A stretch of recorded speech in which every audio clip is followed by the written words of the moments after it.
Hello, everyone. I'm Gemma.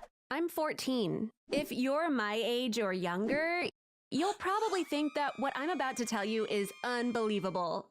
For example, when your mom wakes you up in the morning, can you tell her, I played Roblox until 4 a.m. I'm really tired. I'm not going to school today. That's exactly what I told my mom yesterday, and she said, sleep tight, darling, and gave me a kiss on the cheek.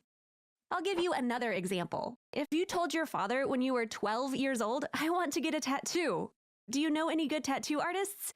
Would he tell you, there's a girl at my office who has really cool tattoos. I'll ask her for her artist's number. That's exactly what my dad told me. Next week, when I showed him the dragon tattoo I got on my arm, he said, it looks amazing. You should get one on your other arm, too. As I said at the beginning, you might not believe any of this, because as everyone knows, parents like to stick their noses into everything their kids are doing. They make a lot of rules, some of which make sense, and others that are useless, and expect the kids to follow them, no questions asked. The kids, of course, often have no choice but to follow them, because otherwise they get punished. This might sound really weird to you, but my parents have never set any rules for me. They never tell me what I can or cannot do. They don't question the things I do either. That's how it's always been at our house. When I was a kid, I didn't realize that this wasn't normal. I thought that's how it is for everyone. But eventually, after seeing how other kids and their parents interact with each other, I realized that this wild life with no rules was something unique to my family. My mom and dad have always treated me as if I were an adult. For example, when it was time for me to start school, they sat me down and said, Gemma, do you want to go to school? You can homeschool with private tutors if you want. It's up to you to decide what you want to do. I was very young then and didn't really know what school was. I just knew that almost all the other kids were going to school, and I thought it would be fun to play with them. I said I want to go to school just because I wanted to play. After that, my dad said, deal, but if you change your mind at some point, you can stop going. You don't even have to tell us that you don't want to go anymore. We'll figure it out when we see that you stopped. At first, I was only going to school so I could play with other kids, but eventually I started to like what I was learning, and I decided to keep on going. By the way, for those of you who are curious, my grades are not bad at all. But my parents have never asked me, do you have homework? Or what did you get on your so-and-so test? When I tell my mom I got a good grade, she's happy for me, but that's as far as it goes, and she never brings it up herself. Yes, I'm in school, but my parents don't put any pressure on me to get good grades. I think that actually helps me to do better in school. So why are my parents acting like this? Because they both had problems with the rules they had to follow when they were kids. When my mom was a girl, she had a notebook she carried with her all the time. When her parents made up a rule for her, she wrote it down. They made up so many rules that she couldn't keep track of them unless she wrote them down. My dad grew up in an orphanage. He also had a ton of rules he had to follow the whole time. By the time they both turned 18, they couldn't take it anymore and ended up leaving their homes and going traveling. They met in a mountain village in Peru and got married a week later. That day, they promised each other, in the future, when we have a child, we will never have any rules for her. She'll grow up to be the freest child in the world. Obviously, that child is me. I don't know if I'm the freest kid in the world, but I'm definitely the freest one among my friends. Some of my friends actually don't like the fact that there are no rules in our house.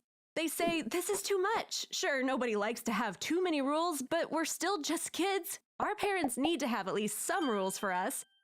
I want you to help me figure out who's right. Let me give you a few more examples, and you can tell me if you think I have too much freedom. Let me know what you think in the comments after you finish watching. Just like with everything else, my parents don't set any rules when it comes to going online or playing games. During last summer vacation, I got addicted to Candy Crush. I played so much that by the time I finally got bored and quit, I was on level 5430. Those who've played it know that this game looks easy, but some levels are extremely hard. There were times when I didn't leave my room and played Candy Crush for 3 days straight. I would only get up when I really had to go to the bathroom. I was totally going too far. My parents were bringing me food, saying, "We missed you, love," and sitting with me for a while. I couldn't stop because I was obsessed with the game. Despite all this, my parents never said a word about it to me the whole time, because they are completely against forbidding me from doing whatever I want. Do you think there are any restrictions when it comes to food? Of course not. There is no set dinner time in our house. Whoever wants to eat will eat whatever and whenever they want. My dad loves to cook. Every time I open the fridge, there is some food that he's prepared, but I don't have to eat it if I don't want to. For example, the other day at breakfast, I told my mom I feel like having ice cream. She replied, "Check the fridge to see if we have any. If not, we can get it delivered." I don't know how that sounds to you, but some days I only have ice cream for breakfast. Last winter, I had chips for dinner every night for a month and a half. Of course, that wasn't healthy at all. But in the end, I was the one who decided to stop instead of my parents telling me to. I don't think there's anything wrong with living in a house with no food rules either. I think it's wonderful to eat only the things that you feel like eating. As I said earlier, my parents don't even forbid me from getting tattoos. I can get as many tattoos or piercings as I want, but most tattoo artists don't believe me. Every time they ask me to bring them a signed letter from my parents. For my 5th tattoo, I wanted to get a small butterfly on my neck. I went to a tattoo artist who I heard was really good. She had a daughter around my age. Even though I showed her my letter, she said it's not right for a kid your age to get tattoos and refused to give me one. She even asked for my mom's number and called her up right away. She argued with my mom for allowing me to get a tattoo. In the end, I couldn't wait any longer and sneaked out from the shop. As I was running out the door, the woman was screaming behind me. To tell you the truth, I can understand why other parents are mad at mine. They think that a kid raised with as much freedom as I had would be a bad example for other kids. They are right, because when my friends see how I live, they start questioning the rules their families impose on them and stop following them. This, of course, doesn't make the parents happy. When I was 9, I went to a friend's slumber party for the first time. We were playing a really fun board game and laughing like crazy. At some point, my friend's mom came in. "Girls, it's past 11. You'd better go to bed," she said. It was the first time I was seeing a mom tell her kid what to do. This was really weird for me because I wasn't used to it. But the weirdest part was that everyone suddenly stopped playing. When I saw that, I said, "But we were having so much fun. Let's keep playing. It's too early to go to bed yet." The girls stared at me in disbelief. They were shocked that I had the nerve to say something like that. My friend's mom frowned and said, "Gemma, in our house, when the grown-ups say something, the kids do what they are told." Naively, I asked her, "And what happens if they don't?" She said, "Of course, they get punished." Because there are no rules in our house, there are no punishments either. When my mom said they get punished, I didn't even know what she was talking about. Even though it's been years since this happened, I still can't wrap my head around the concept of punishment. One time, I made plans to go to the movies with a friend. When I called her, she said, "I can't make it, I'm grounded. I can't leave my room this weekend." I asked her why. She had asked her dad, "My allowance is too low, could you raise it a little bit?" For some reason, her dad got super angry and grounded her for the whole weekend. I think it makes no sense that parents see it as their right to punish their kids. Grown-ups think they are the boss of the house, and unfortunately, kids often accept that without any objections. Now you know my story. Would you like to grow up in a house where you are free to do anything? Or do you think having no rules is not a good thing? I'm really curious about what you think. Please let me know in the comments. Thank you so much for listening to me. See you. Hey, want to know how I was nearly killed by a treadmill? I bet you're dying to know how, right? My name's Jamie, and I'm 17. And well, it's kind of a miracle that I'm still breathing. 1 year ago today, this was me. Who would have thought treadmills could be so dangerous? I was dead in 16 minutes. Clinically dead for 7 minutes. Pretty scary, right? Want to know what happened? Well, let's start with food. I've always loved food. Always. I love jelly and peanut butter. I could eat mountains of PB and jelly sandwiches as a kid. And I also loved pizza. One time, I even took part in this competition and tried to beat this kid's world record for how many slices he could devour in 10 minutes. I didn't win, but I know you'll believe me when I say I definitely gave it my absolute all. I mean, who isn't into pizza? Go on, let me know your favorite toppings in the comments below. When I was a kid, I was always running around, or playing football, climbing trees and mountains, jumping off rocks. I loved being active and being outside, and what better way to end the fun day outside than to devour a burger, fries, shake, and tasty dessert. Ice cream. Now that's always been a major win with me. But the thing is, when you're a kid, and I mean way back, like when you're 7 or 8, you can eat whatever you like because your body's growing. It needs fuel and can use pretty much anything efficiently. But once you're a teenager, things start to change. That's what happened to me. And other things in life took over. School and girls, I got a part-time job at a pizza parlor, double win. I was still active, especially as I got to do my second love after food, football. I made it onto the school football team. I needed time to earn money, to go on dates and start saving for college, but that meant I had less and less time to play. It was really important to me, and I still loved playing, but juggling everything made it harder and harder to make time for sports. I knew I had to keep going though, because I really wanted to get a football college scholarship. The harder I tried to keep up, the more everything went wrong. I've never been the smartest kid in the class. I knew I was good at sports. I knew if I pushed myself further, I could be in with a real shot at getting my college education sponsored. It's not a cheap college, and there are student loans for people like me, but to get a scholarship, that would just be fantastic! A golden ticket. My life became this routine of eating pizza, football practice, and studying. I didn't even have the time for girls. I was so exhausted that one time, I slept through my alarm. My football coach was furious, told me I needed to sort out my priorities, that I was unreliable, that I'd let everyone down. I was determined to turn things around. My life became pizza, football, pizza, football. But no matter how much I hoped it would all be okay, yes, you guessed it, it got worse. The coach cut me from the team. I felt so ashamed. And guess what? Just when I thought it couldn't get any worse, it did. I got a Saturday detention for sleeping in class. I said, I'm working on Saturday, cut me some slack. And the teacher said, number 1, talk properly, and number 2, sort out your priorities. It was the worst feeling I've ever felt, and no pizza in the world could make me feel better. That night, I had the weirdest dream. In my dream, I was moving really fast, trying to get onto the football pitch, but no matter how hard I tried, I could only run around the edges. My boss at the pizza parlor got in my way, the coach got in the way, and then this giant clock was following me and I couldn't hear myself think because it was so loud. I was running out of time. The next day when I woke up, I felt so exhausted and I didn't even want to get out of bed. Although I wasn't playing football now, I thought I was keeping fit and active, but looking back, I wasn't. I was so drained and tired, I didn't have time to properly take care of myself. And we should always make time and look after ourselves. I had been running on empty, and as a result, I let my teammates down when they needed me the most. They deserved better, and so did I. I wasn't eating enough food, and the food I was eating didn't have the nutrients I needed. I only had time for fast food, and I mean super fast, but it was making me weak. I needed better fuel to help me get my strength back. I needed to get healthy, starting from now. So, I started eating better, salads and vegetables, healthy stuff, and I was really proud of myself. Finally, I'd figured it out. I gave up my late night shift at the pizza parlor, and just stuck to shifts on the weekends. I wanted to make sure that I got enough rest. But the main priority was that I was determined to earn my place back in the football team and make it up to them.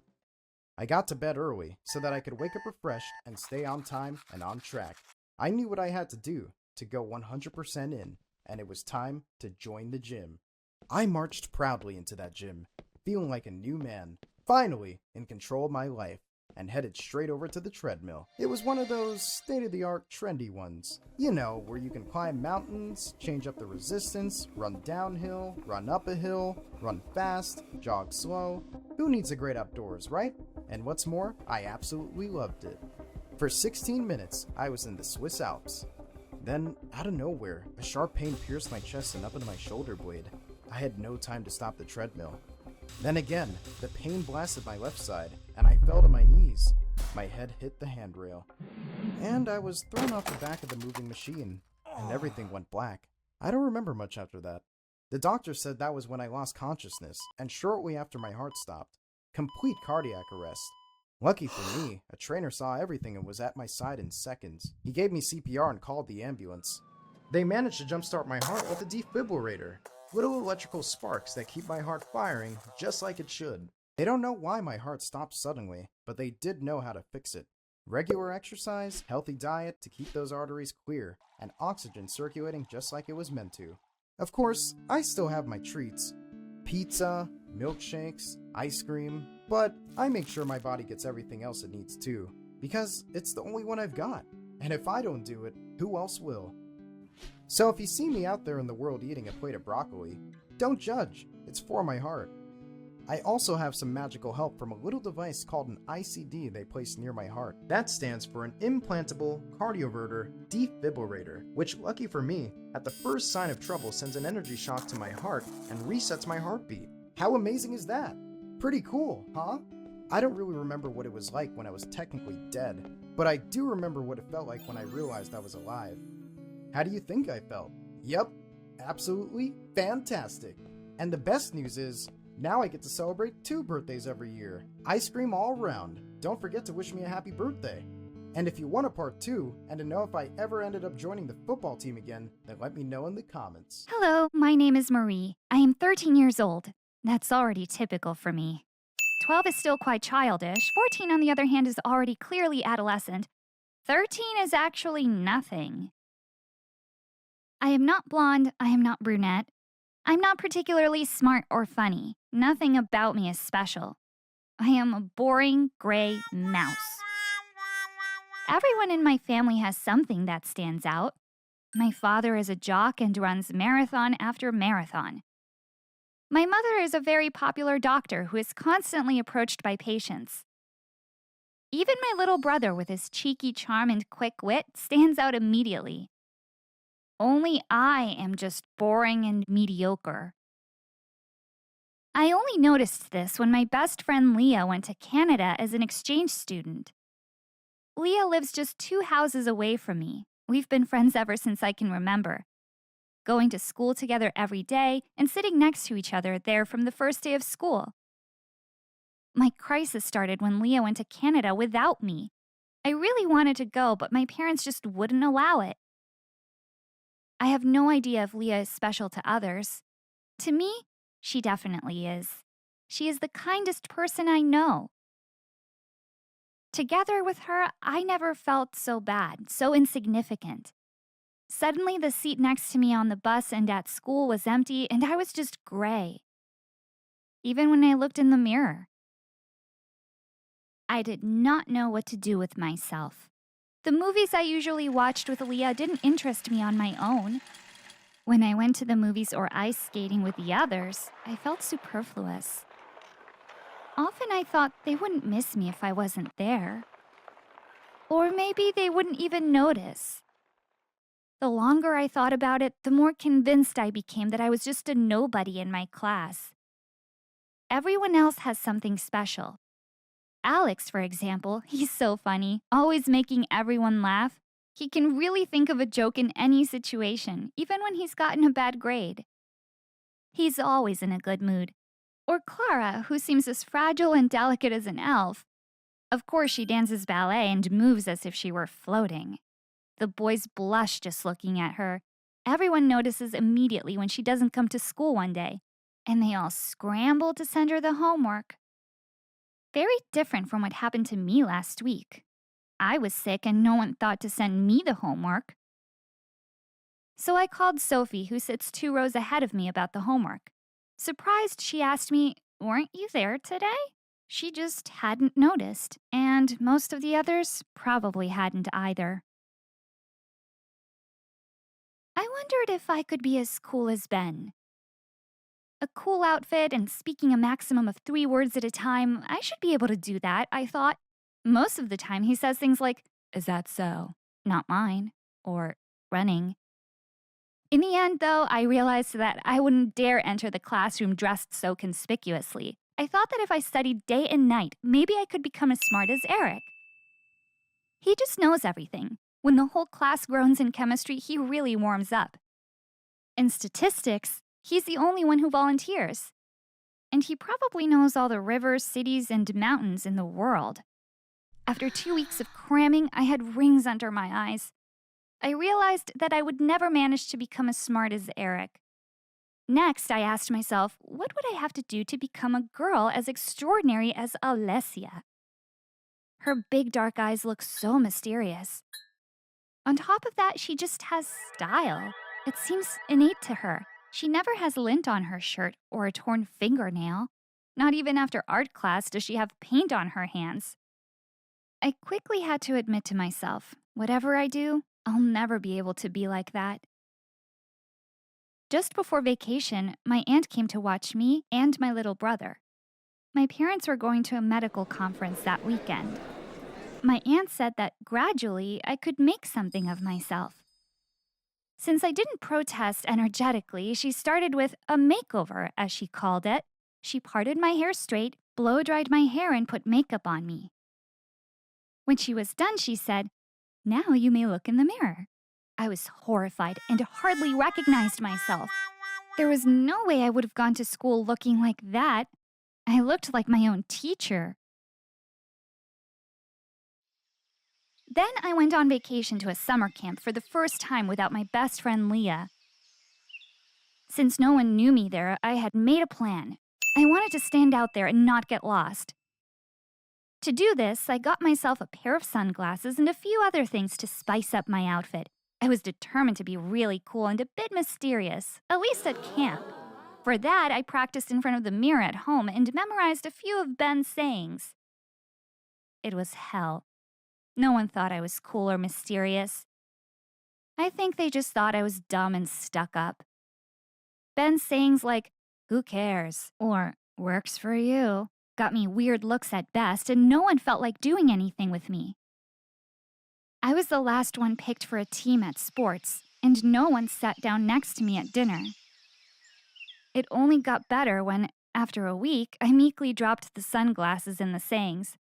Still, they just didn't really trust me anymore. That was definitely the worst summer camp of my life.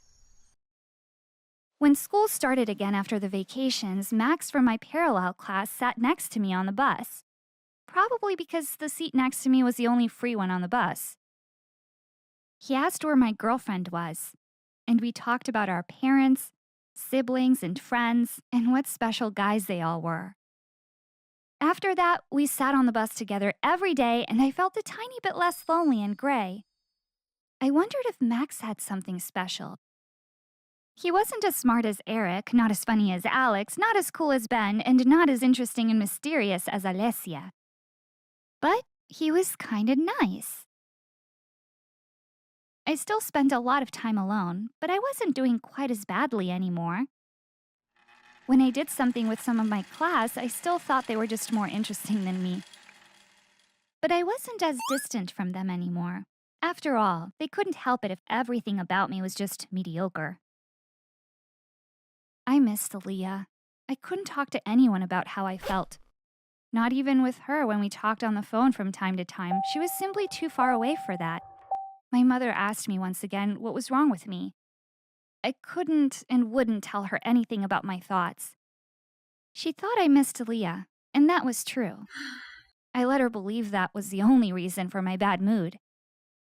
How could she, of all people, understand what I was missing? She was always someone exceptionally smart, kind, and athletic, even as a child. To comfort me, she told me that it would only be 10 days until Leah would be back. Then finally, Leah came back from Canada, called me and asked what was going on with me and why I had been so out of touch. She came over and I told her about my crisis and how I just can't see anything special about myself and feel terrible. Leah explained to me how much she likes me and how often loud Alex and sensitive Clara get on her nerves. She said, "You are the only person with whom I can talk completely normally about everything. You don't constantly push yourself to the fore. With you, not everything has to be cool or funny. You're my best friend because of who you are." I immediately felt better and wanted to know everything about her time in Canada. The next time Max and I were alone together on the bus, because Leah was at the doctor, I told him about my conversation with Leah. He laughed and said that he felt that way quite often and how he sometimes feels next to guys who are super athletic, incredibly funny, or cool, that he'd much rather be with people who are more like him. Like you, he said. And it's just easier to talk to you. Not just endless conversations about sports or just making cool comments like I do with some of my class. By now, Leah, Max, and I, all three of us, are good friends. We still talked a lot about being special and what we'll probably be like when we grow up. We do a lot together and encourage each other to do something unusual sometimes. But every time we ask ourselves if we really want to do it, or if we just hope it will make us special. Sometimes we go out for ice cream and keep an eye out for special people. We agree on one thing. It must be quite exhausting to be so special all the time.